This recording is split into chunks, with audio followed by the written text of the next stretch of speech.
Welcome everybody to today's session on re-energizing role of HR, which is presented to you by FITIS and CIPM.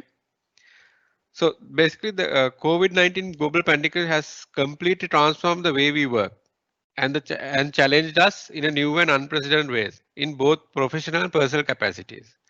No sector or industry is untouched, and we have started to shift to a behavior and mindset that is adjusting to the new normal. As the situation stabilizes and our people and workforce return to the new work, where remotely or whether we are in a physical office, we must recognize the work as we knew will not return to a usual overnight or possibly ever. While organizations reshape and basically workforce new measures to protect the people, increase new accelerated transformations in tradition of HR and function by adapting new technology. Ha- Basically, all are basically new paradigms that needs to be explored. The session will focus on evolution of HR and importance of technology in facilitating this evolution. Today's keynote speakers are Dr. Archana Arkot, Associate Vice President, Human Resources, Infosys BPM, and Infosys Makesh. And our panelists, Mr. Dhammika Fernando, President CIPM, and Ms. Priyanka Pereira, Human Resources Manager at Oral IT. This session is moderated by Arun Alvi, CEO of FITIS. So basically, what is FITIS and where do we stand? Basically, FITIS is the apex body of the ICT industry in Sri Lanka. Under FITIS, we have several chapters, which is the hardware chapter, the software chapter, education and training chapter, communication chapter, digital chapter, and office automation chapter, as well as the collection of professional chapters also come under FITIS. Therefore, FITIS is well equipped to cover the entire gamut of the industry and support your digital transformation requirement. Today's session is supported by our sponsors in association with CIPM. So today's event partner is SoftLogic Technology and Dell Technologies.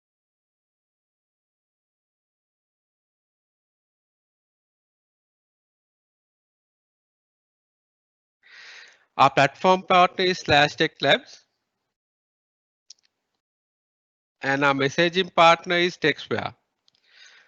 Print media partner is Daily FT, and our corporate partners are Axiata Digital Labs, Lankabel, LK Domain Registry, Luna Labs, Oral IT, Sarvakalam, and Zillion. Our support partners are ACCA. So I would like to invite the moderator to kick off the session. Thank you.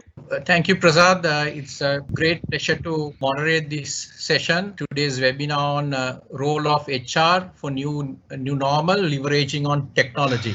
As you know, COVID-19, the global pandemic, has created many challenges for us, and in unprecedented way, which has resulted in we shifting the way we behave, the way we think, and also into the new normal.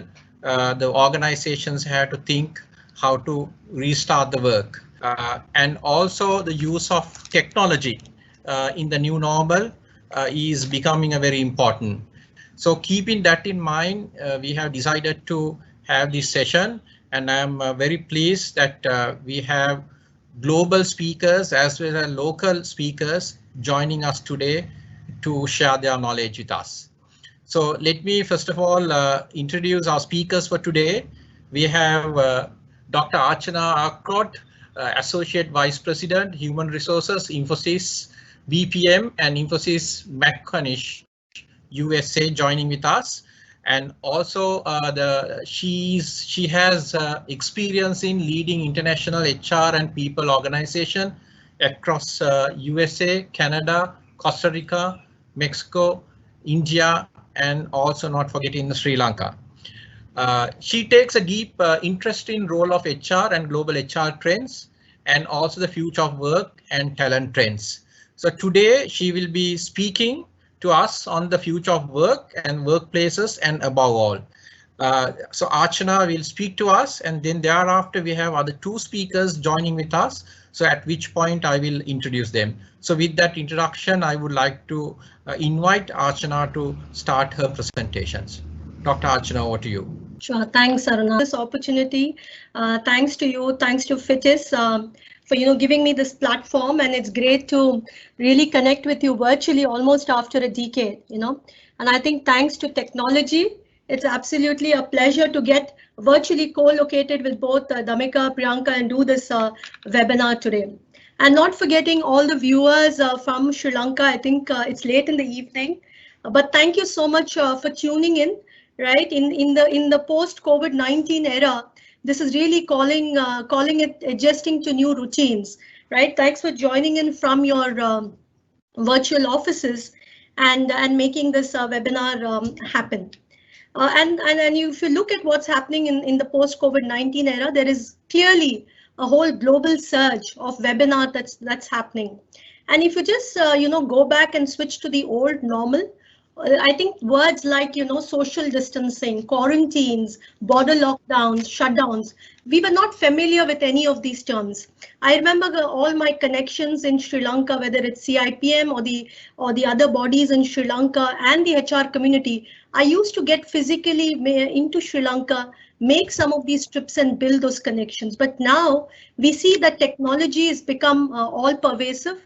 And what I clearly believe is that technology is about making the art of possibility happen and able to establish these connections and create the whole social connect.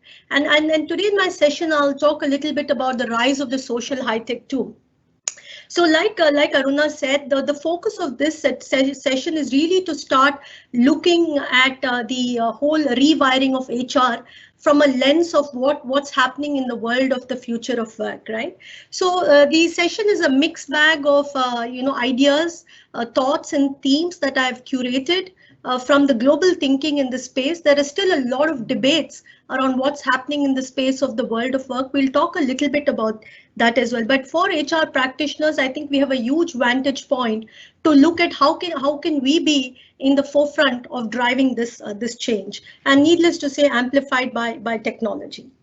So moving on, I think I want to start with this, whole COVID-19, which now is starting to borrow itself very, very strongly from the chaos theory, and if many of you have looked at chaos theory very closely, there is a principle around the butterfly effect in the whole chaos theory. And what really this butterfly effect talks about is that, one small change that can happen in one part of the world can really create massive, unpredictable consequences.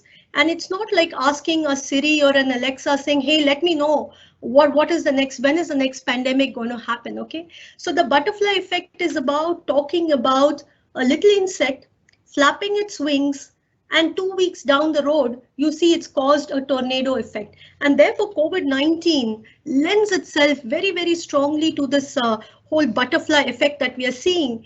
And with what's also happening on this front is that none of us, right, would have guessed that a single, person infected in a single, by a single virus in one tiny corner of the world is going to create what is now coming to become a humanitarian crisis at scale.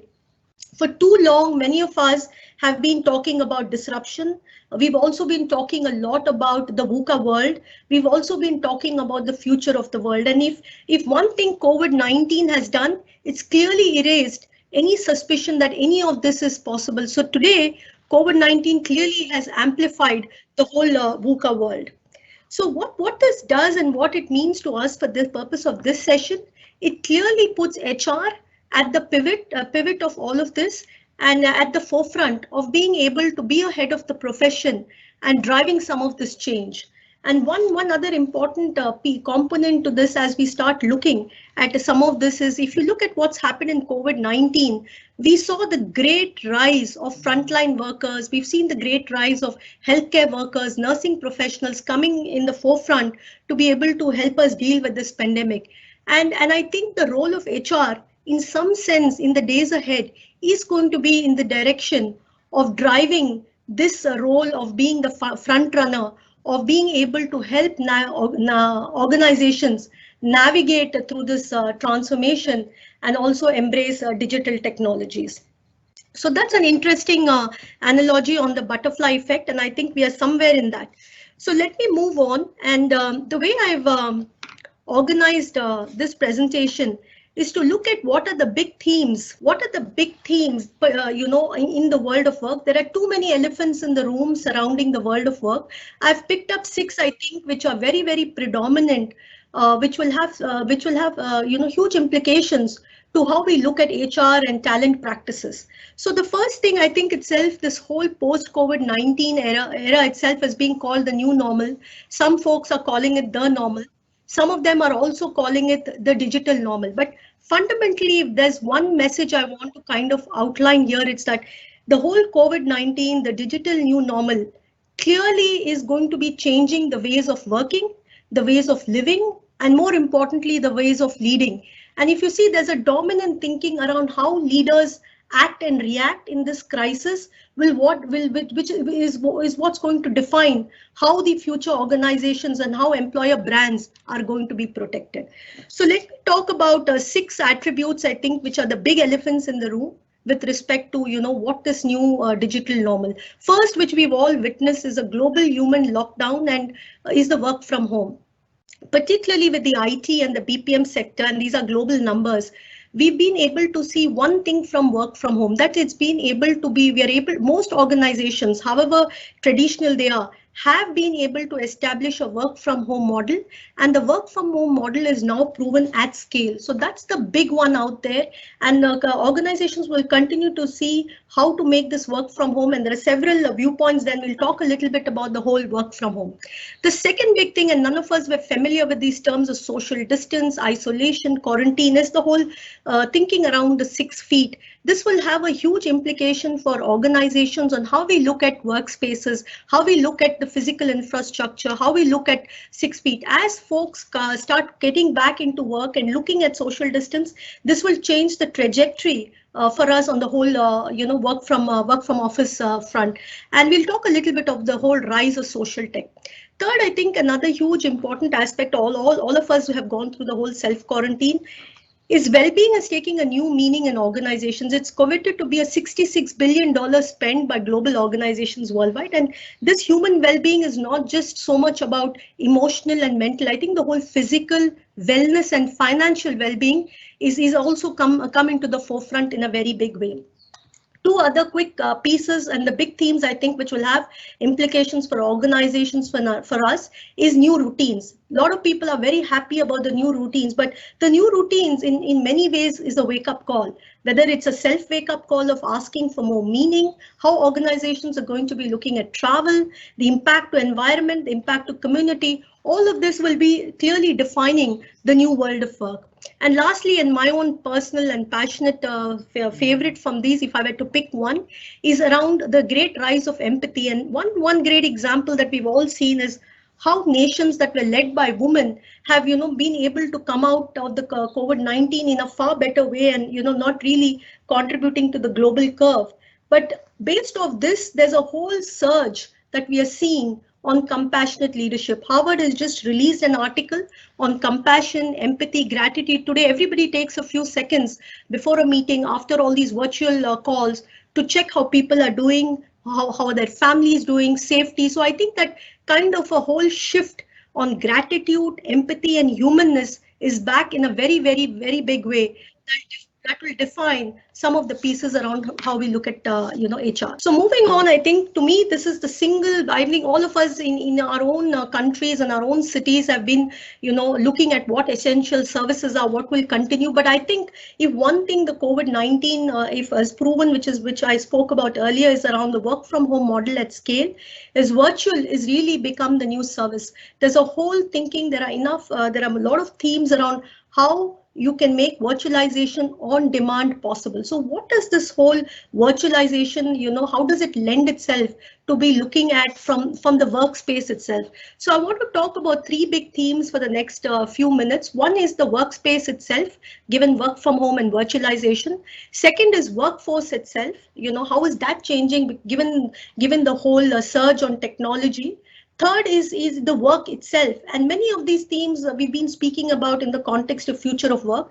And let's look at how some of this poses implications as we think through our own HR, people, and talent strategies. So the first is the workspace itself. I think there's a whole school of thought on what's the ideal workplace. The people have created extended workspaces at home, the workplace, and it's really going to somewhere land in a hybrid model. So the first debate out there from the workplace itself is, will it be fully physical? Will it be fully virtual? And different companies are making different narratives in the market. And so the future where it is, and I think there are still debates given productivity, work, information security, and things like that. But the jury in some sense is still mixed. If you look at Twitter a few weeks back, Twitter made this statement and they kind of, set the tone in the marketplace, in some sense saying that employees can work from home forever. Facebook followed with 50%, but the view in the Bay Area and the Silicon Valley is a little mixed. You've seen, Satya coming in, Sundar Pichai from Google talking about saying that, if you move completely into a virtual world, you're going to miss these connections. It's going to have some impact on being able to achieve business goals. So in some sense, the jury is kind of mixed on where physical, how much of it is physical, how much of a workplace will be virtual. But I think right now in the return to work plan, I think somewhere the number is looking like 25%, but I think it'll be a mix of both. Workspaces will start getting remote friendly. Given the focus around this is technology, everybody's downloaded our Teams apps, everybody's downloaded Zoom. So Yammer and all of these social tech platforms have taken a huge surge in adoption in the last few weeks. Especially in the tech sector, we are redesigning how agile ceremonies are being done, how the Scrum Master should be. So a lot of these shifts have huge implications of how HR is able to reorganize virtual teams and virtual work so that we are able to, manage in this new world. The last, I think, which has a huge implication as some of these companies is from an organization perspective is, where is your new home office going to be look like? So I think especially in urban cities, there's going to be a huge trend that folks are starting to choose where they are going to live, and organizations will start to see some real estate savings, which will have some employee cost savings as well. The others are standard, not all jobs are remote. We've heard of this in the future of work, but I think the fundamental piece in the whole workplace and the hybrid model of physical plus virtual is people still like to be around people, and therefore we are going to see a rise of social technology, and social tech is going to be the next big industry as many of us grapple to look at it. And this is not just true for the organization sector, this is also true with how we are connecting with family, how we're looking at education, how we are looking at learning, and we'll talk about some of that. So I'm going to so that was on the workplace. To summarize, it's going to land itself somewhere between a combination of physical plus virtual. Next, I think, is workforce. We've always had this debate about, especially for folks who've been ardently looking at the future of work, looking at it from a tech sector space. There's always been a focus of humans, how much of machines will take away my jobs. I think in the new world of work, it's going to be blended. We are going to have a combination of what humans plus machines. And where we will land here in this is that humans can do certain things very well, and I think they will end up doing more of the problems, finding related pieces of work. And what machines are going to end up doing is a lot of around the problem solving. I think people who've moved to design thinking in a very big way, have already been early adopters of looking at this distinction of what will humans do, what will the man-machine combination look like. And if some of you are interested in the future of work, I would definitely recommend to look into Thomas Malone's work. He's a professor at MIT, and some fantastic thinking on the overall world of work. And so what his theory on this whole human plus work is to look at humans plus machine, and he said this relationship will get amplified because of technology advancements at scale. Last is the work, and I think this has been a big debate of what will machines do, what will humans do. But I think with the whole virtualization, we are going to somewhere land in the sense of hybrid roles, and this is already happening. Agile has clearly broken work into modular components. We are going to see this evolve faster. This also has implications on millennial workforce coming and what kind of work they like to do. But clearly, in terms of work, I think if some of you are interested to look at this, Wipro's launched this top coder company they acquired, and it's a network of experts from across the world that can log in and do code on this. One other big shift we are seeing in the whole COVID-19 world of work is around timings. And that's why there's a whole debate around the lines. The personal lines are getting blurred between personal and professional. People, for example, earlier were dropping code at 9-9-5, so 9 to 9, 5 days a week. In the new world of it, it's become 24/7. So people will choose their work, the work will start getting more organic and getting more modular. And the other thing that's also going to see a big surge is in roles. We'll start seeing a whole shift between the complex and multidisciplinary jobs and the creative work. So the new roles will start emerging. Digital storyteller is a great example of a role between a combination of right and left brain. And those of you who are looking at future jobs, this is a good place to study, look into. I'm going to move very quickly. So HR is clearly in a pandemic. Okay, suddenly we've seen the whole surge of digital, the rise of digital HR. We've been talking about this, but I think it's really this whole wake-up call, this overnight COVID has put the HR function itself in a pandemic. If you look at the HR function and how it's evolved over the last several years, clearly its stakeholders were business, it was stakeholders were finance, but in the new world, when we are looking for a call for action, I think that the relationship between the CIO and the CHRO will become very pivotal in how companies accelerate this whole adoption of digital HR. So therefore, one tip I would recommend all of you, please go get yourself a CIO, have a CIO as a digital tutor to drive this agenda. And there's a lot of thinking and themes around how the role of the CIO itself is shifted in the post-COVID era. So the two topics I've picked up. So that's generally a summary of the world of work, workforce and work itself. I've looked at two practices of HR. The body is huge to cover this in a session, but I think I'll talk about talent in the world of COVID and what it means, and I'll talk about learning. So the first big shift we are seeing in the marketplace because of the whole virtualization is there is a shift from talent acquiring to talent accessing. So that's one big shift that's happening, and gig models and platforms are going to help us in looking at talent from accessing talent and acquiring talent. So some of the trends that we are seeing in this whole accessing talent pool is also a rise of talent sharing platforms. So on the left, I've given 3 or 4 big trends which are happened on the talent accessing front, and what are some of the technology levers that are out there to help us in this whole virtualization of the talent acquisition function.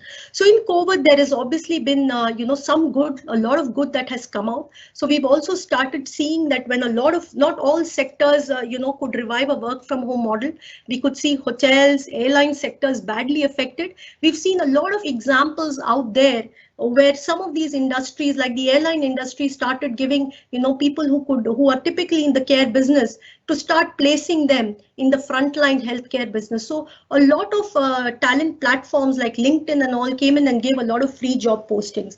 So you could see out there are a lot of insights that one can look at around hiring. Gartner has a great talent which can give you access to look at talent tapping. So the whole model of talent is now looking at a global access to pools given the virtualization of work.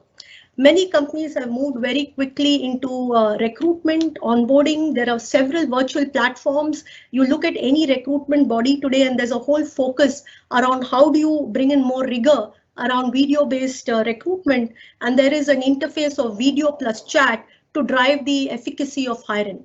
A great thing in the US, all of you are seeing this, the unemployment is currently at 14.7%. We are also seeing, almost 30 million people have filed in. The several goods out of the COVID is the whole concept of talent sharing models. Accenture has come up with this whole people plus work plus connect. So sectors that don't need people, they're opening it out into this talent platform. It is, of course, taking care into think of what kind of data can you share out there.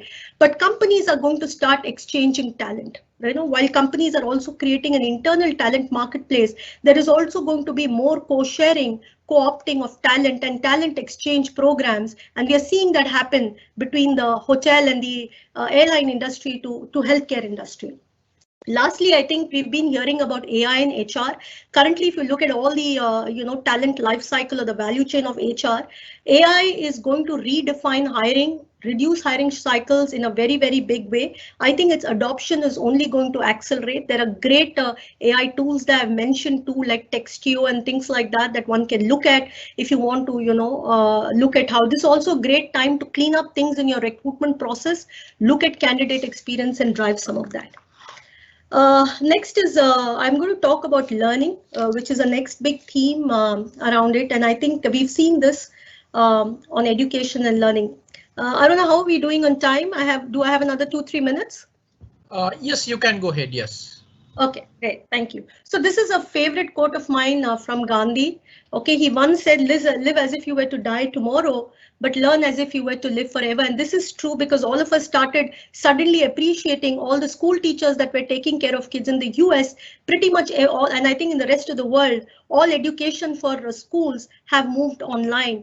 And so therefore, there's a whole surge again in education and learning, and EduTech is going to be the next big industry. In fact, I was reading this somewhere about high-tech companies looking to get their next $1 trillion revenue opportunity from getting into the education tech. So there is a huge opportunity there. So the first, I think the big trend we've seen there is education communities have been created forever, right? And you are seeing several digital learning platforms. Infosys also, we have what is called Infosys Foundation USA. For all the public school K-12 teachers, we've launched a learning platform where teachers can go and access material to teach kids. So every company has come forward to do something in the community, and I think that's the good part of the whole COVID. There's going to be a whole rise of global edutech. We've already been looking at MOOCs. The number of courses and the number of webinars that have just exploded our emails is just phenomenal. So it's a great time to kind of ride on to the education and learning tech, and it's great that FITIS is doing the session to really put us ahead and prepare us for tomorrow. The other thing we are going to start seeing for a while is learning, performance and engagement were all de-linked. If some of you have been following what LinkedIn and Microsoft are doing, they acquired Glint, which is an employee engagement firm. So this is the first time we've seen the marriage of engagement, learning, performance all coming together to see, and they have a great simple model act. I would like if some of you are looking to converge how learning, how virtually engaging teams and driving performance and business outcomes, it would be great to start looking and making some strides here. Lastly, reskilling Infosys also, we have our own learning app. We've just seen that on our scale, we've just seen that learning from 10-15 minutes has gone up to 1 hour. So people on an average in the workplace are spending 60 minutes learning. So we have our own mobile learning app called Lex. It's again huge as we look for new skills, etc., to prepare us for the future. So the last, I think, which is the most social aspect of this whole component, is the future of work is also going to be a lot around the worker well-being. We are faced with two predicaments: isolation and collaboration. So this is a big one that we will have to watch out for. Lastly, I think I'll speak on this. So I think everybody's tried some form of virtual happy hours. So repurposing teams, and this is where outside of edutech, social tech is going to be on a huge rise. So at the end of the day, I think humans are social creatures. Zoom's gone viral. Everybody has this. We've connected with family, friends, etc. But on the left, what you see is the whole surge of how are we going to get virtual teams to be very effective. So there are several platforms out there, but that gives you a good illustration. While we have distributed workforce, we have to be coordinated. So a lot of focus around the future of work would be to look at how we leverage collaboration technology. I'm going to close with this last thought. Given everything that we've seen in the world of work, the virus was created a contagion effect. If some of you have not seen this, please go watch this out. You can have your own conspiracy theory. But what's really the need of the hour for organizations is to really rewire the human aspect in HR. While we are physical, while we are virtual, and the whole social element will be very critical to drive the efficacy of how well we adopt the world of work. And with that, handing it back, thank you. We've crossed 1 billion as a company this year in spite of COVID. But thank you, Aruna, for this opportunity, and over back to you. Thank you, Archana, for that very insightful presentation. I think you really articulated this digital normal which we always think is a new normal, but I think I totally agree with you that it is a digital normal. And also the articulation of the social techs and talent acquisition, and also the new platform for the education. I think these are really the real platforms that the HR has to look at it. So we will have little more questions during the Q&A sessions. Now I will move on to our next speaker. He's none other than Mr. Dhammika Fernando, the president of Chartered Institute of Personnel Management. Mr. Dhammika is a lead HR consultant and a certified HR auditor. And also currently he's the executive general manager and local chief officer of Tropical Findings Private Limited, which is a Japanese collaboration operating in Sri Lanka. So he will talk to us about the Sri Lankan workforce and HR function in the new normal, and how we in Sri Lanka, how we could leverage on the technology. So with that introduction, may I request Mr. Dhammika Fernando to begin his presentation. Dhammika, over to you. All right, good evening, everyone. I think after that elaborate presentation of my colleague Archana from USA about the new digital normal, there are a few things that probably I can contribute, but anyway, it's relevant to the local content and for the Sri Lankan. But I managed to get some this international content as well. Okay, to begin with, as I think earlier Archana mentioned about the chaos theory, that what the edge that the HR have to find is the advantage in adversity, in a people-friendly, in a people-first world, and how we bring the human back to HR. I don't know whether it go well with this kind of the theme called leveraging technology. So the thing is, I was fortunate enough to be a panelist of 2 international HR panels. One is organized by the World Federation of People Management Associations, WFPMA, and the other was the Asia Pacific Federation, which we are a member of, and that's the continental body for the Asia Pacific region. You see, the WFPMA is even both the HR webinars.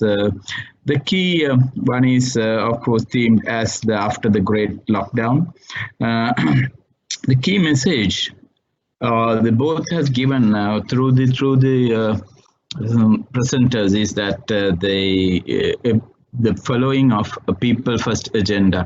I think this time the crisis, as everyone agrees, moved a lot into about the people, how we help people, how we help others, then how we create a people first agenda in the workplace and the world of work, particularly in our own organizations. Now, if I may give you some key messages from the first webinar, which was organized by the WFPMA, the World Federation, that this is how the nature of the workplace will change even more rapidly than anticipated, as the remote work will become a widely accepted alternative where feasible. And I must highlight that word, where feasible. And not all employees will want to work remotely. Employers should be flexible. The human dimension of work always have to come to the fore with this crisis. It would be a mistake to revert to the pre-pandemic way of doing things, where the stress and pressure of people driven by technology may not have been given sufficient attention. Beyond the need to create shareholder value, firms will increasingly drive by their responsibility to employees. This is what we expect as people professionals from the world of work, and also suppliers and communities adopting multi-stakeholder approach to capitalism. Then employees will require a secure and supportive work environment, whether in the workplace or at home. This includes, where the necessary, the ability to maintain physical distancing, access to personal protective equipment and appropriate equipment to work remotely, and ensuring psychological health, physiological health and safety of workers will be paramount. where many may be dealing with a significant post-pandemic trauma, including the inability to mourn those that were lost to COVID-19. We all know that how the funerals are held. You've not given a chance of respect them, your last respect. And whereas much progress has been achieved in these areas, workplace must continue to strive to be and I've been talking about ensuring the psychological health and safety of workers, and where much progress has been achieved in this area. And the workplace must continue to strive to be free of harassment and violence, and aimed at diversity and inclusion. And then the report also goes on to say that secure a safe environment also include aspect as pragmatic as redesigning office environment, as Archana earlier said, to ensure safety, and question of how employees will be able to transit safely from their homes to their workplace when public transportation may still be risky. So certain countries now already have started public transport, including Sri Lanka, and possibly with improved access to telemedicine, employers are in a better position to support employees' health and wellness care. The skills and labor shortages experienced in some sectors may be eased as new hires are available globally via remote work. Of course, the facilitation of leveraging technology, and workers is in need of retaining and retraining and reskilling. Also will have to be given a unique opportunities to learn, as virtual learning will expand dramatically. So it's evident in the previous presentation as well. And what are the opportunities for the human resource professionals, if I may discuss? That we are in the midst of rapidly evolving and uncertain environment. Of course, everyone knows that. And then we cannot anyone predict the future with any credibility or certainty. And nevertheless, the gradual reopening of businesses and economies in a safe and coordinated steps will have to reflect the continuing health concerns. And we also know that human resource professionals will see the demands on their skills and leadership increase in the near and long-term future.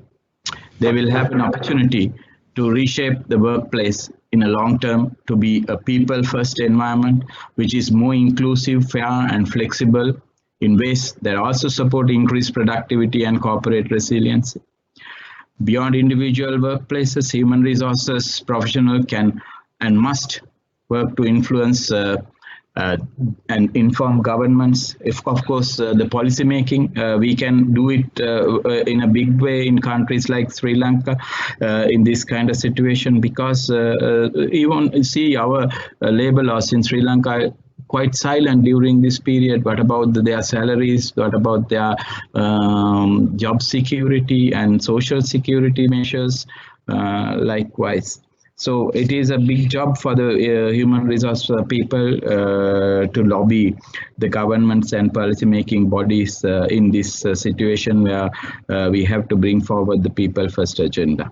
And also the People First agenda is required as a way ahead of the workplace, not just during the recovery period, but in the long term also. And we must strive not to revert to controlling, cost-cutting environment, but rather design workplace that are resilient, sustainable, and agile, and supportive and inclusive to drive employment security and innovation and productivity.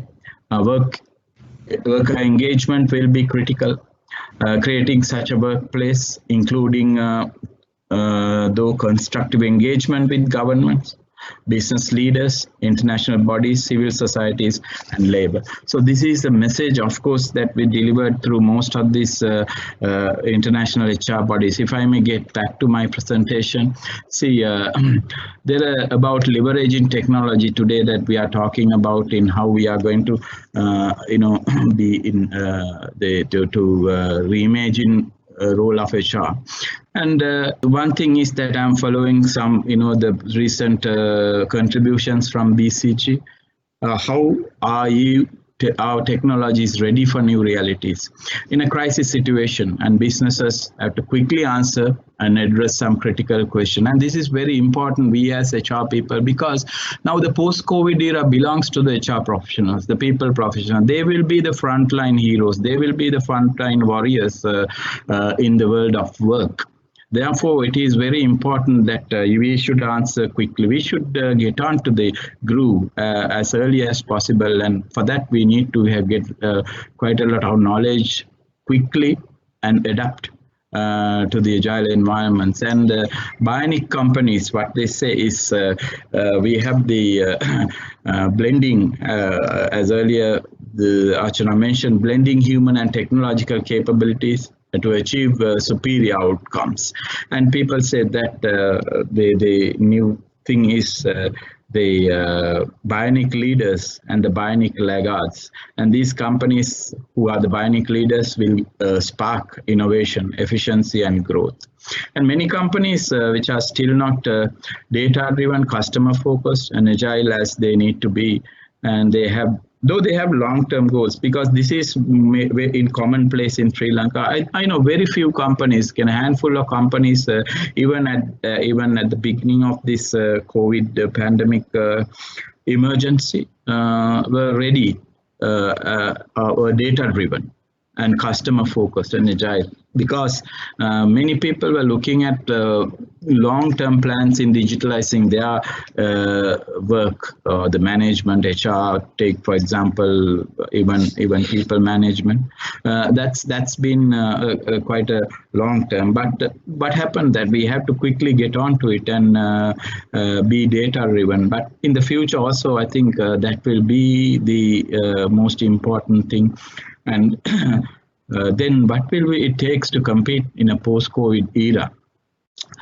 There are three things when it comes to people profession: the relentless focus on outcomes that matters. What matters is the outcome, because when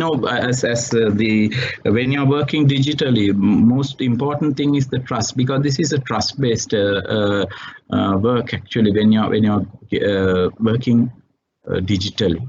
And remote work or work from home, whatever you may call it. And therefore, we have to find, the HR has to find new ways of working, and also the savvy use of digital and also the technologies, and not only digital, but other technologies as well, is very important. And then how the digital and AI maturity brings greater resilience. So we've seen that during the COVID-19 crisis, many companies have struggled with their assessments and responses. And they have been very common to Sri Lanka, and people managers were kind of, in a kind of a dilemma what we should do. But the early adapters have won their day.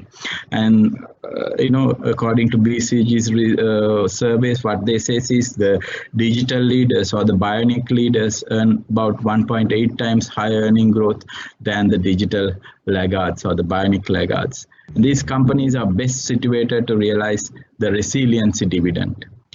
So this is I don't know, for some it is new, but resiliency dividend is very, very important, and it's quite progressive and profitable to the organizations. And the Asian companies, of course, led by China, has the highest level of digital maturity according to the particular survey. And therefore, the Asian companies will recover faster than Europe and America. So this is one of the contributions. If you can see the bionic companies who will outperform the bionic laggards in earnings, innovation, and value. Now we can see about the earnings. So this EBITDA is the earnings before tax and depreciation and amortization. So you don't have to worry about it. This is just the gross earnings. So if you may see that earnings per year, percentage-wise, earnings growth 1.8 times bigger of the digital leaders than digital laggards, and increase in R&D expenditure. Also, they spend more, of course, about 1.5 times. And then the rise in the enterprise value, you may see 2.4 times, of course, 2.5 times like more than the digital laggards. And this is something which we have to embrace when we move forward through this COVID emergency. What are the key imperatives of companies to develop resilience in this new reality? First, there are 4 things, but one is the ensuring business continuity. We all know that we have to support the business continuity, but I must put something first before business continuity is the welfare of the workers. Of course, the well-being of employees first. If we go on as people professionals on a people first agenda, that has to be our first priority. But anyway, it's, we see ensure business continuity is also one important factor, because otherwise the companies won't survive and people will go out of business, which will be there. What is most scaring is not this pandemic, through the pandemic, but on the midterm and the long-term future, because still the things which are quite scary is yet to come. It's not the pandemic really, but the economic downfall of many countries. And the rest investment portfolios resetting, of course, I have a bit of a typo there, resetting investment portfolios, and we should find out what are our new areas of investment or the new vistas that we can find in our investment portfolio in order to survive as companies, but probably not a bigger scope for the HR, but HR also can contribute in here. And future proofing of tech functions of your organization, and build adaptable data and digital platforms. And this is what I think the companies, where the tech companies need to do, and also the companies need to get adapted to. See how HR will reimagine the people role. There are 3 cores, which of course this is also again the credit to BCG analysis, but I felt that this is very relevant to our local scenario as well. So they identify responses for 7 key people topics. That in the core you have the people health, and then the second ring you have this workforce readiness, and on the surface, the outer ring, you have the communication and support culture. Finally, all comes into the speed up of digital readiness and smart work, of course, in the core, as we are leveraging on technology, accelerate smart work and establish remote working, replace in-person with virtual meetings, set up virtual and agile teams, and adopt travel policies. These are some of the things which is key areas for HR people to handle. And then enhance health and hygiene, adopt new hygiene and health habits. As you know, one thing is that remote work is not fully workable in the service environment. Say for example, Sri Lanka, that we survive quite a lot on our hotel industry, the hospitality industry, and also export manufacturing. These 2 areas, it is quite difficult, unlike a white-collar environment, that people to do remote working. So HR people professionals need to address these kind of issues, and currently they've been quite well handling, I would say fairly well handling in this country, and support and monitoring employee health and guarantee social distancing.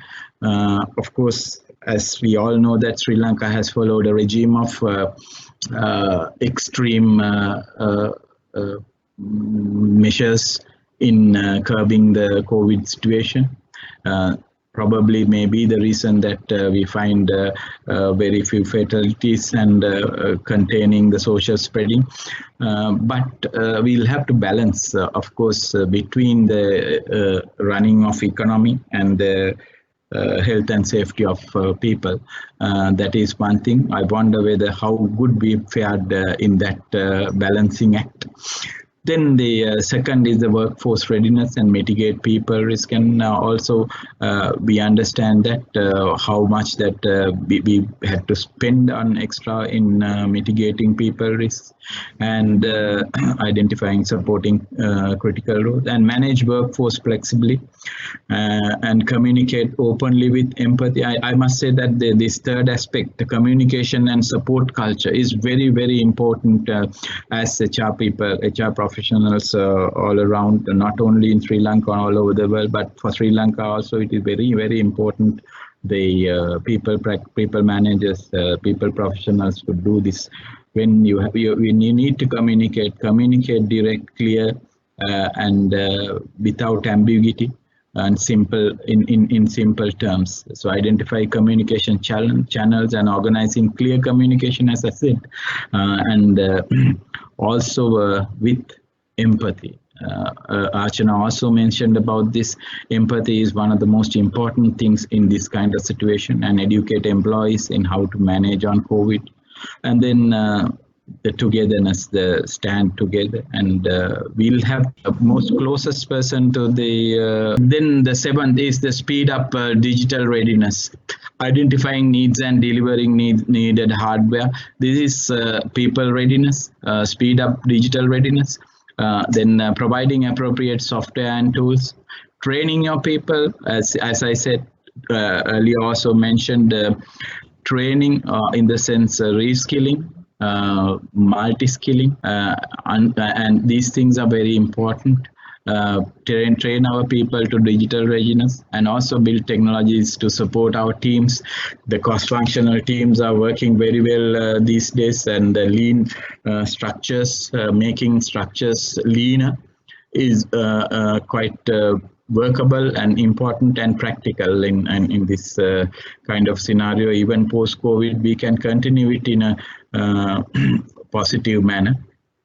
And also, I must say that, there are certain fads. Of course, I was going through an article recently, about a couple of days back, from this Business Insiders article, where it says, as Archana mentioned, that Facebook and probably Amazon also predicted about that they are going to work next 5 to 10 years totally, or maybe most part of it remotely working. But it is not that easy. Now they'll have to go back, because they were the Business Insiders were skeptical that remote work will remain so thrilling for big companies once COVID-19 receded. But this remote working totally will not be a way of life. Actually, we have to go back to a certain level of working physically in your factories, in your organizations, in the hotels, and also in offices, I must say, because I think I don't have much of time to go through that, but I will. The next slide. Yeah. Okay. So what we'll have to really do is this. Now our theme is also reimagining. So reimagining and then re-engage your workforce. And we'll have to restart our lives, restart our workplaces, the world of work, with a people-first agenda, which is the need of the hour for people professionals. So thank you very much. Arun?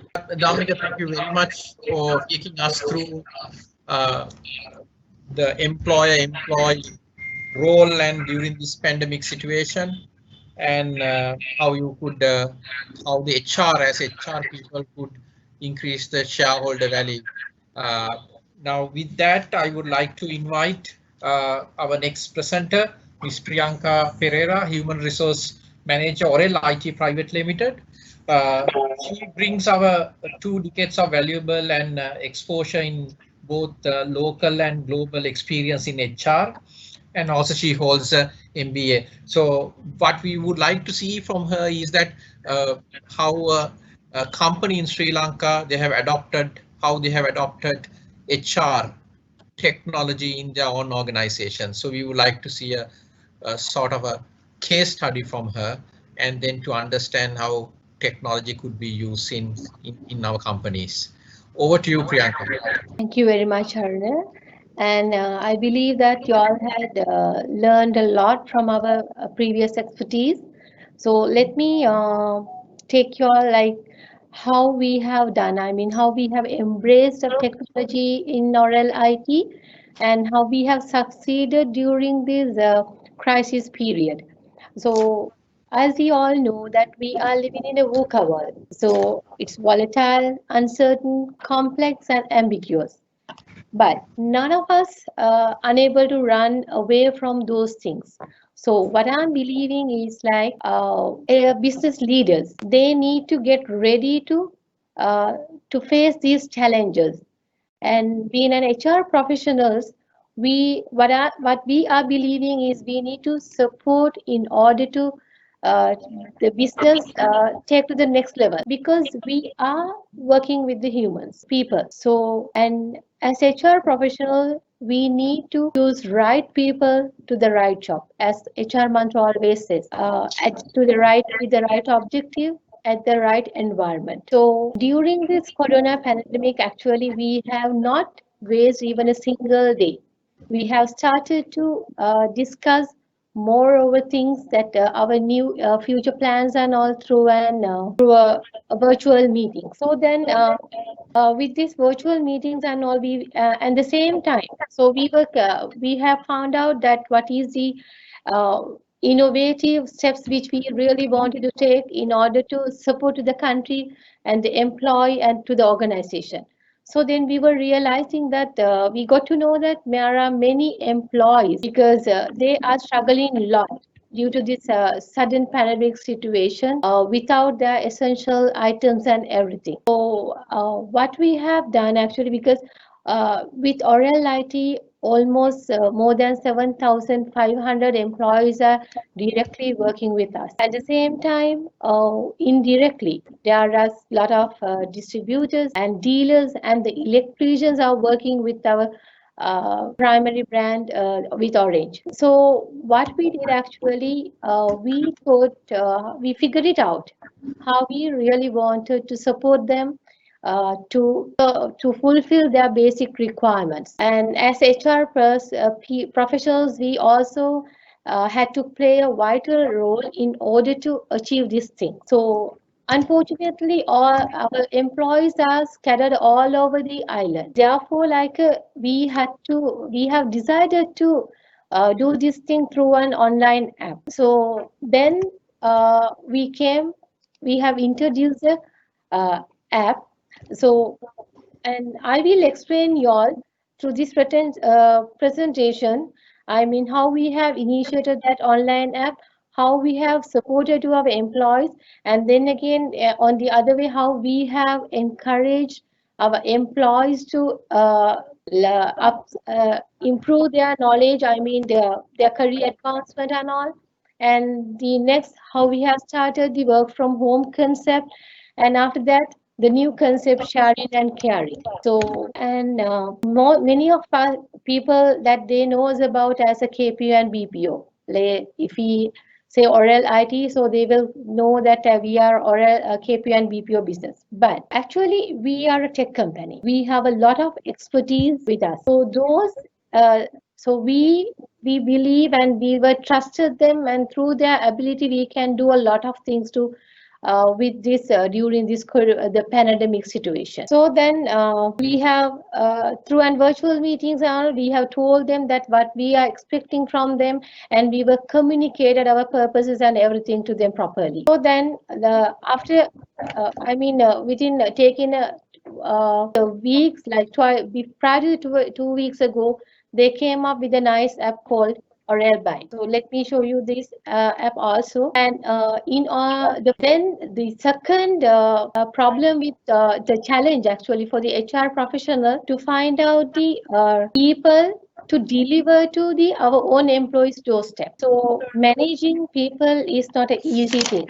It's an art and science. So what we have done, we used to talk to all the employees without considering their levels and all. So then we convey these messages and we were convinced them to do this thing. So everyone has agreed to do that. I mean, without thinking their position or anything. I mean, even a manager came out from the staff, executives, and everyone to serve to our own employees. So as HR professionals, we make sure to give a right message to their head. What is our structure and how do we need to control and the directions and everything. I think that is a science part of that. And then again, we have spoken to their heart, like what is purpose, why we are doing this, and the passion as well, the importance of the positivity in order to achieve these targets. So with that, we are able to cater to our own employees. So you all can see the pictures how we have supported our employees, and even back in we have started in internally,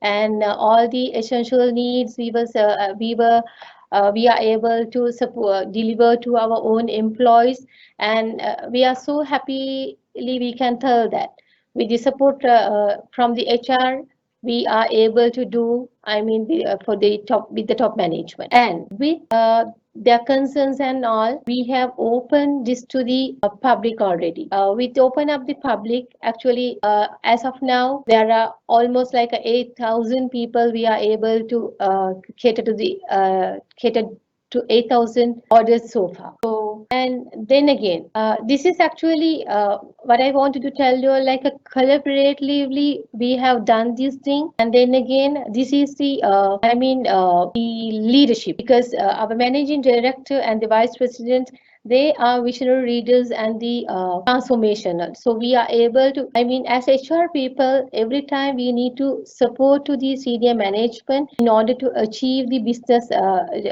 take business into the next level. So I believe like as a HR team, were able to do that. At the same time, we wanted our employees to improve their competencies, knowledge, and reskilling them, and reskilling, upskilling, and multi-skilling those people. So then, as an organization, many organizations in this time, so they might not going to invest so much of money for this thing, but we spend so much of money in order to do that, to take some online platform in place for our employees to improve their knowledge. So many of them, they have joined with that, and they have learned a lot, and they will obtain a certificate also, and they are ready to go to their next level with this new online learning platform and all.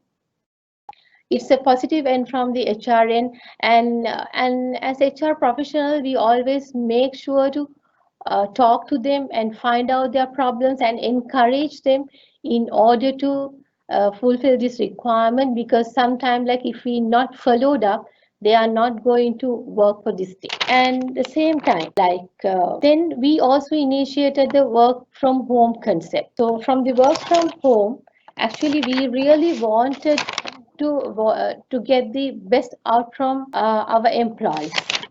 So what we have done, actually, we have make sure to, like, we have used the online entertainment program. Internally, we have organized an online program to engage them, encourage them, to motivate them, because we will realize that if we can engage them and motivate and encourage them to do their work, so definitely they will give a best output to the organization.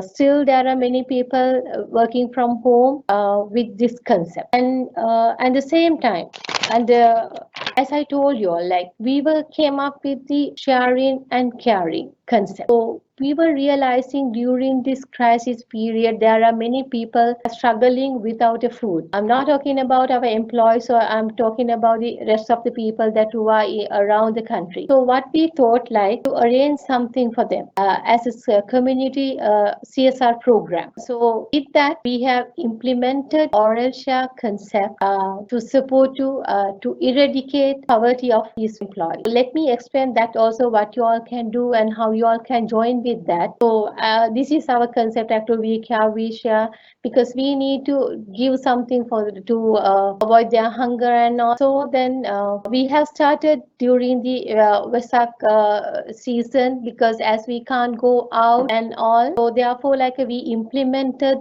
we have introduced this Oral Share app, and we call Digital Dansala, but it is in Sinhala, and it's kind of alms giving for our all the people who are around. But using this app, other people also need to upload downloaded this app. So within a 3-kilometer radius, people are able to secure through this app.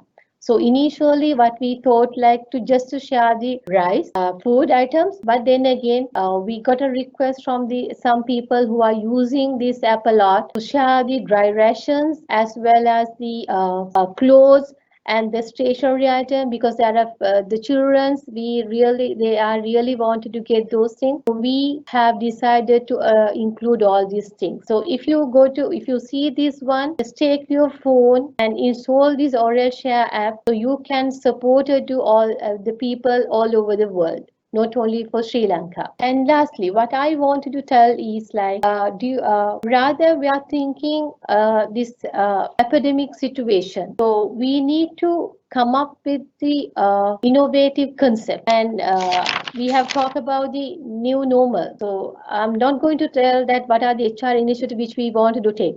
And HR always needs to work as needs to play a different role, like a business partner, employee champion. So those roles, with this project, actually, we were able to support the organization by playing these vital roles. And not only that, and as a country, and we are a company contributing a lot to our GDP. Actually, with that, we have a responsibility to support to our country to bring in the economy.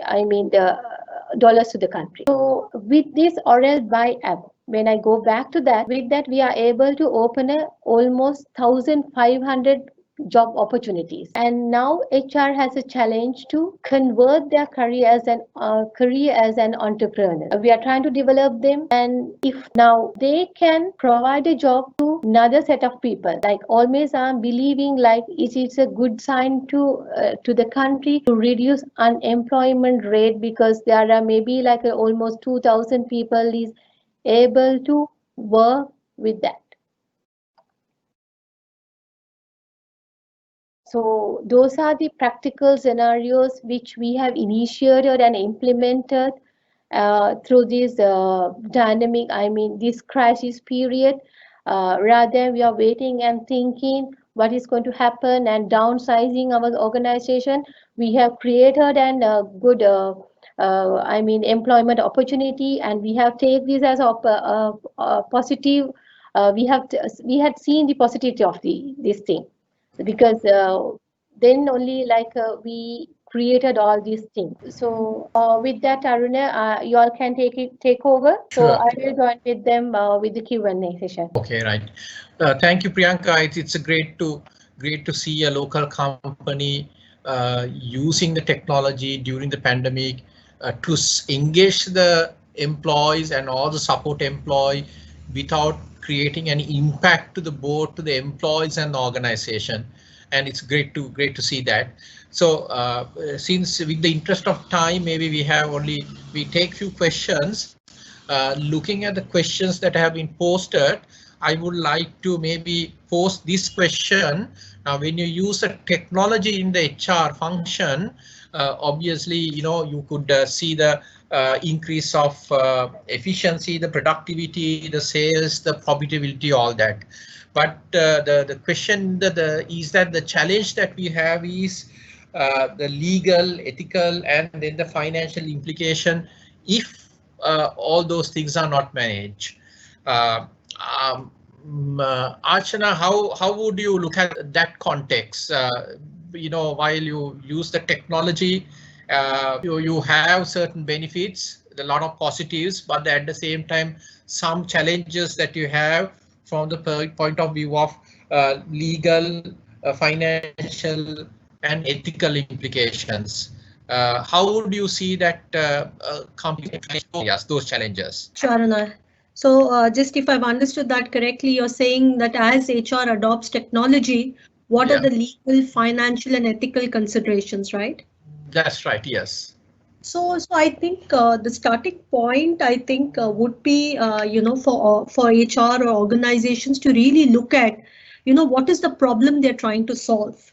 It's not that because AI is in fashion or, some other technology or tool is in fashion. The biggest thing is first to look at what's the problem that we're trying to solve. The second way I would look at this is to see what exactly is, can we look at starting small than going big bang, right? If the problem is imperative to solve a client or a business problem, look at that as from a first perspective. Second is to see, instead of going big bang, from a financial perspective, if you're able to solve either a client or a business problem, then you start small. And we are dealing with this as we speak. When we are looking, well, one of the issues we are facing as we speak in the US is return to work.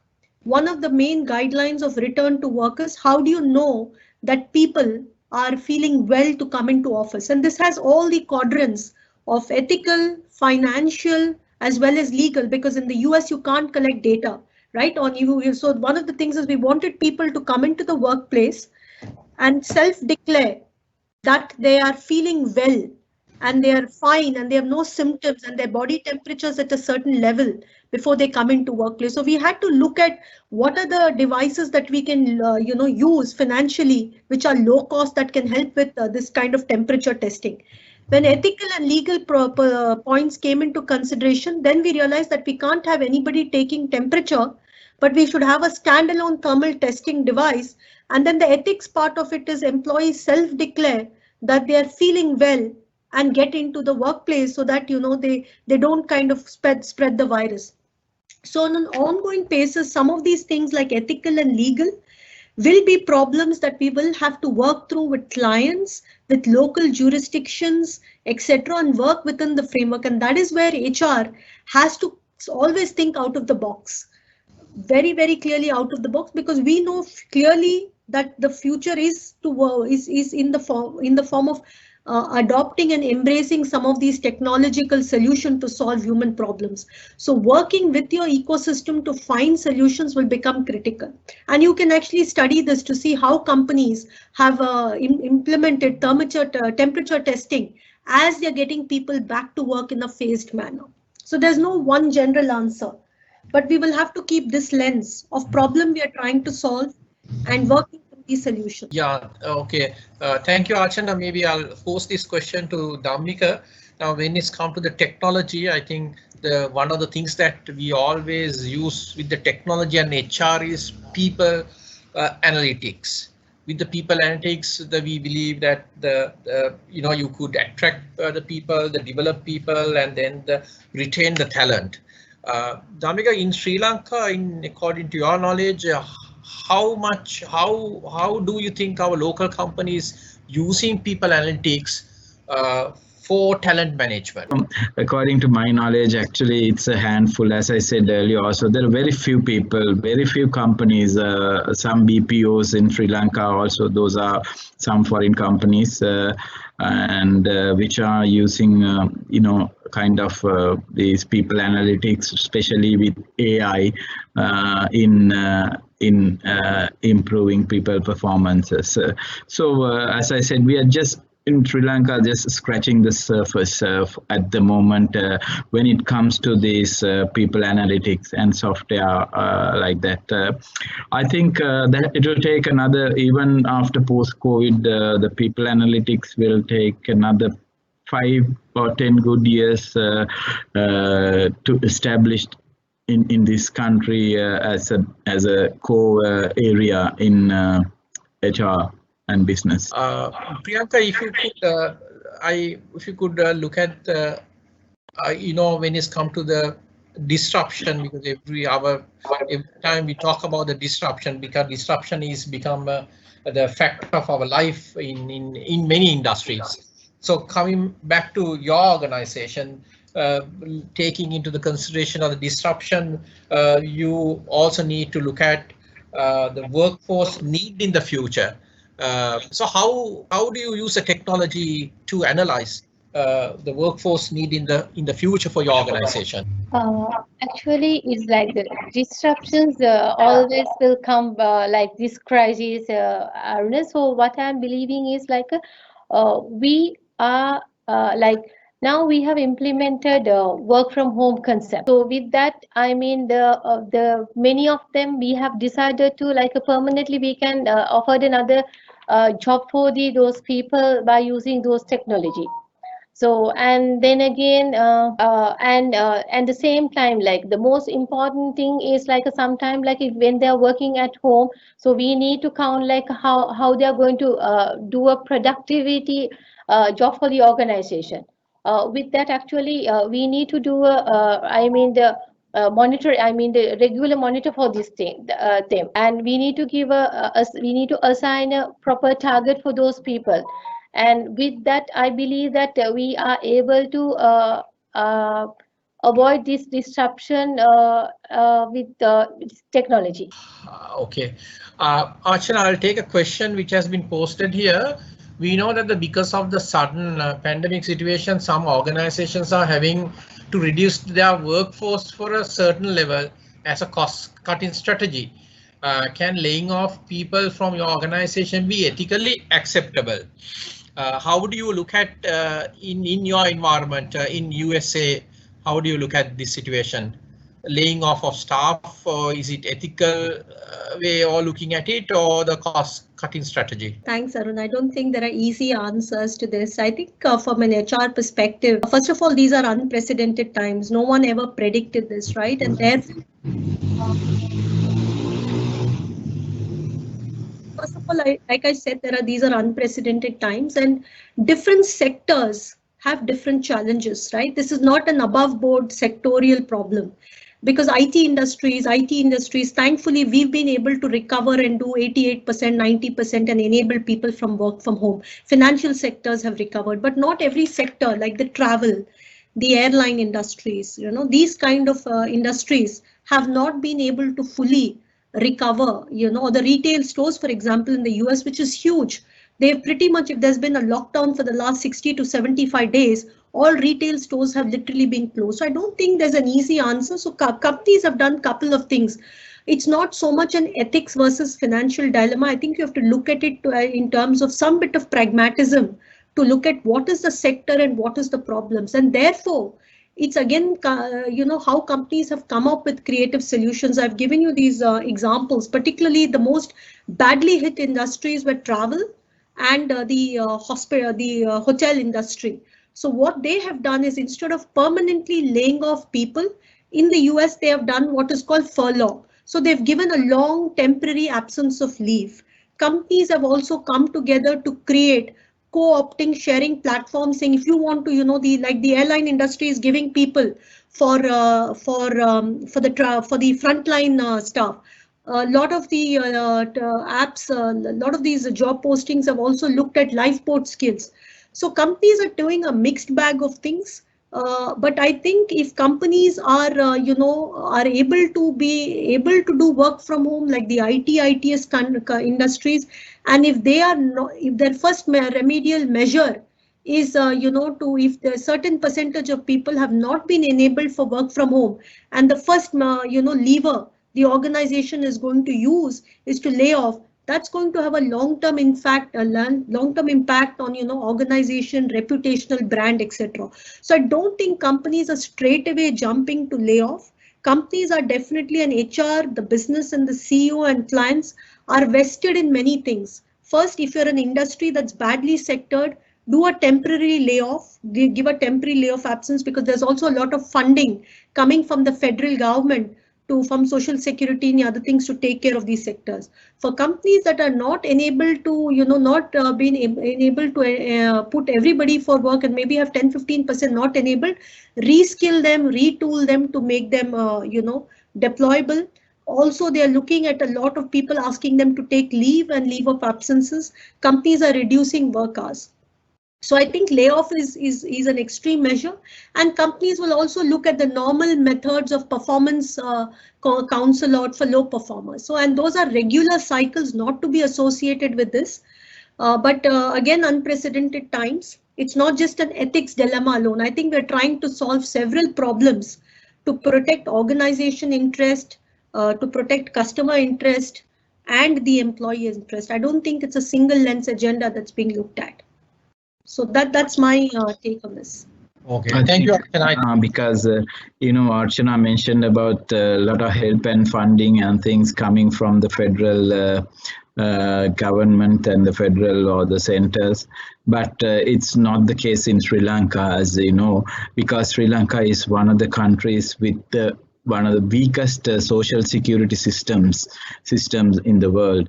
But though we are weak in social security provision for the workers, the employees per se, we only have EPF and ETF, which we can withdraw at the age of 55. Other than that, there is no social security at all. And the government these days only have announced this working capital loan of with 4% interest with a grace period of 6 months and with a payback period of 2 years. And that is only the support currently available for the businesses per se. But however, as Archana mentioned, that this is a very difficult question to answer. But in a people perspective, if I may answer, there is a question comes in, and if you are going to prune or cut down or touch people of your organization first, are we kind of, in a sense that are we suitable or suit as a leaders? They may be business managers, CEOs, but I don't think we can call some of them as leaders, because there are many other aspects that you can think of before cutting down, and there are many other ways of doing it. As Archana mentioned, that the prologuing is some word which not been in our vocabularies for ages. People do not know, even I did not know what this word is really all about. And then you call laying off and then retrenching, and these words have different meanings. If you say retrenchment and if you say laying off, in the legal jargon, those are two different words in Sri Lanka, two different meanings which is given to these things, and also termination.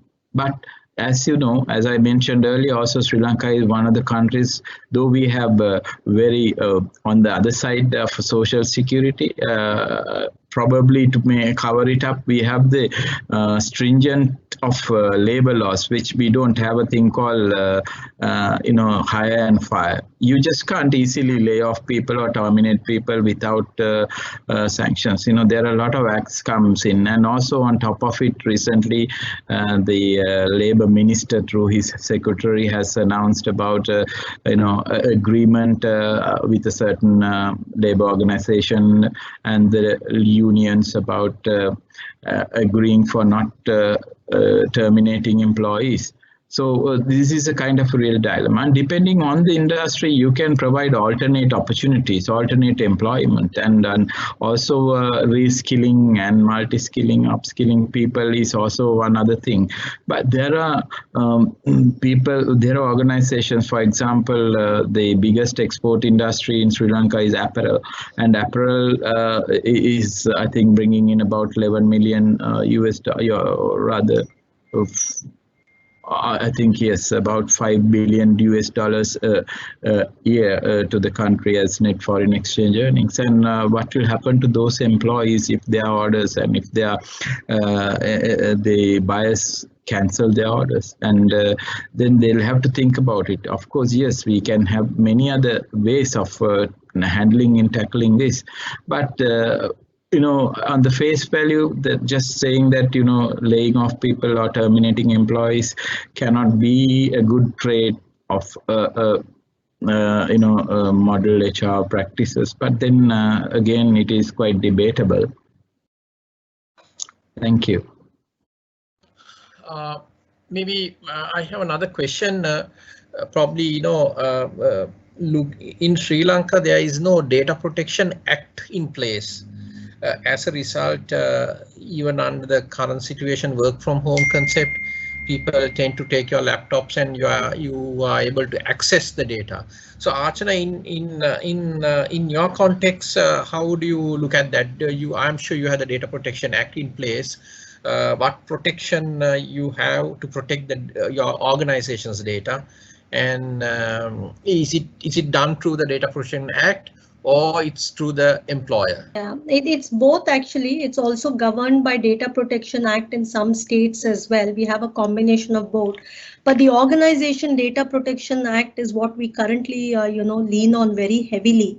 And that's what we go with. And I think the other thing is we mostly deal with a lot of customer data, right? And we also have customer contracts in place that's required to have compliance to these, information security, etc. So we use a range of these levers, but long term, I think more importantly, technology is a solution for all of this in terms of when people are working remote, what kind of, secure platforms we are having, how are we protecting those platforms. So I think we are doing a lot more in that, especially on cyber security.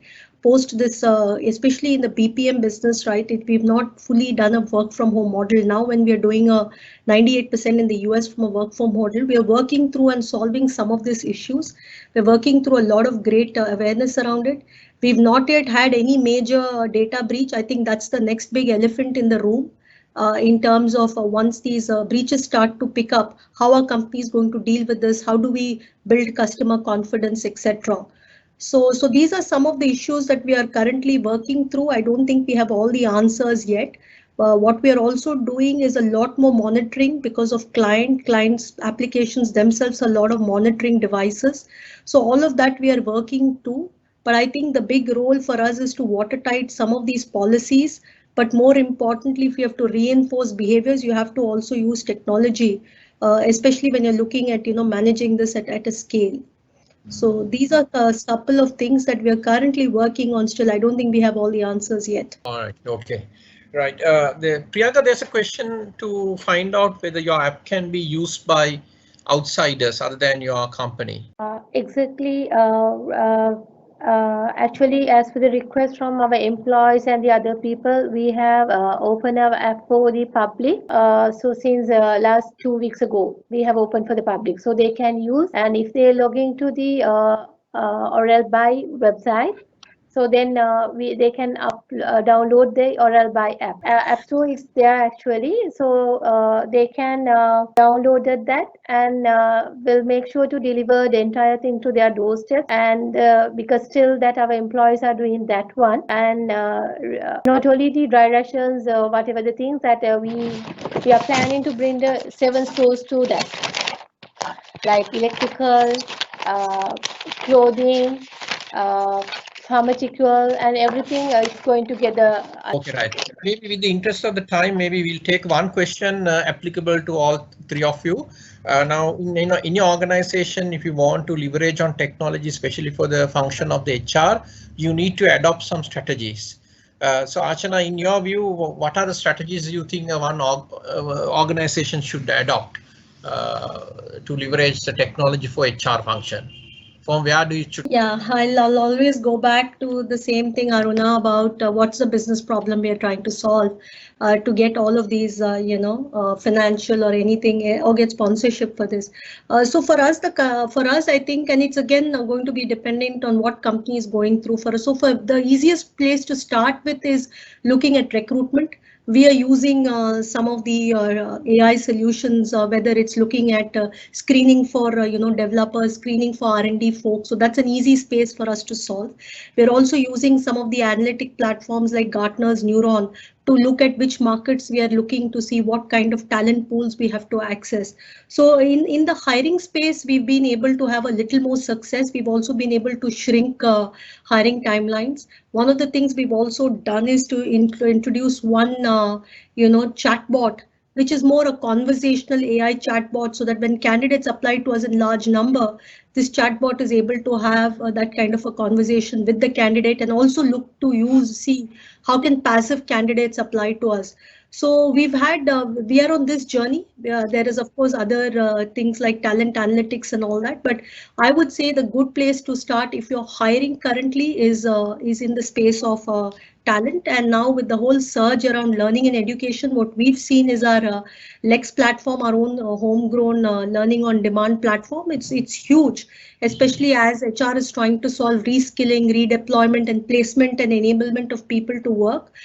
So the learning platform is also a huge space, which is easy. And then again, if you don't have your own learning platform, you can still have tie-ups with some of these Coursera, Udemy's, and and find ways to reskill your employees, especially if there's a certain skill uptake that you're seeing. So those are some easy places to look at, for getting onto this digitization of HR. Sure, thank you. Mr. Dambika, how would you look at it? Yes, Aruna. Well, in the Sri Lankan context, as I said, most of the organizations were not digitally ready in order to digitally ensure that the business continuity. So what we should really first do is that, something which we have to invest upon the digital technologies for the future, and especially the organization ERPs first, the long-term projects which need to be replaced, legacy platforms, like most companies have this major systems replacements projects. For example, enterprise resource planning and customer relationship management programs that are near. Those are which completed or should continue. We have to decide. And by the way, in the longer horizon, that it should be a subject to careful review with something which should be very critical in mind is that the projects generate, whether the digital projects generate real business. At this moment, business value is more important, and whether these we can accelerate the value generation in implementing such projects. And the second is we can reduce the project run rate for the future in the operating costs. And then of course, what we have struggled with is that the projects which are to enable the future workplace, enabling the future workplace projects, like most of the people did not know how to use anyway these Zoom or any other digital platform in running the meetings and seminars and webinars and whatnots. But now that mostly even the grandparents understand how to use Zoom and things like that. Of course, the Microsoft Teams are very, very important tool, but there's some remote working and large scale on large scale. These are something which is necessary and which will not be optional. And many organizations have patchwork of projects in the workplaces. But we have to upgrade this. The projects and establish collaborative platforms and renew video conferencing capabilities per se, and also so on and so forth. And actually it is time for us to consolidate and deliver to ensure the adherence to the latest cyber and IT security standards as well. A very pertinent question that you have asked from Ashna, but this is something which is quite important, and Sri Lanka, it is high time that we need to adhere to those IT security standards. And of course, the business critical IT projects, and further mostly, the learning. Actually, those online learnings, some are quite free, but then we need to get, Sri Lanka also have these many companies who are doing LMSs and things, for example, this Guru.lk and things like that. So I think we need to embrace more and more of those digital learning for the employees.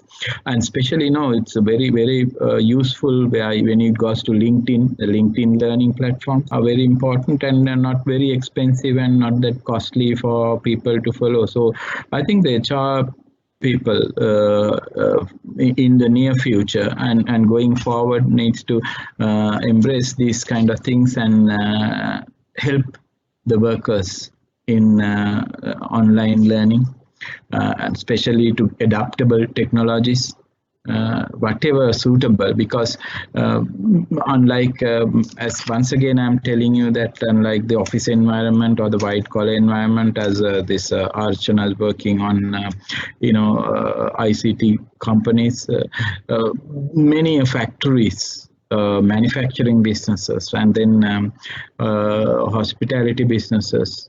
We need to find out and identify what are the technologies and the especially related to IT and AI, which can be readily adaptable and not that costly, and cost also a matter during this time.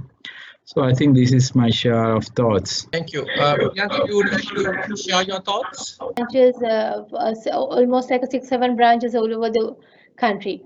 So earlier I remember like if we have a meeting, so all the way they need to come to head office and like to having all the meetings and all. But with this technology, what we thought like we are able to continuously conduct these virtual meetings. Even using those things, we are able to address to all the employees. So with that, and the same time as Archana mentioned, like the recruitment, we are planning if we want to do.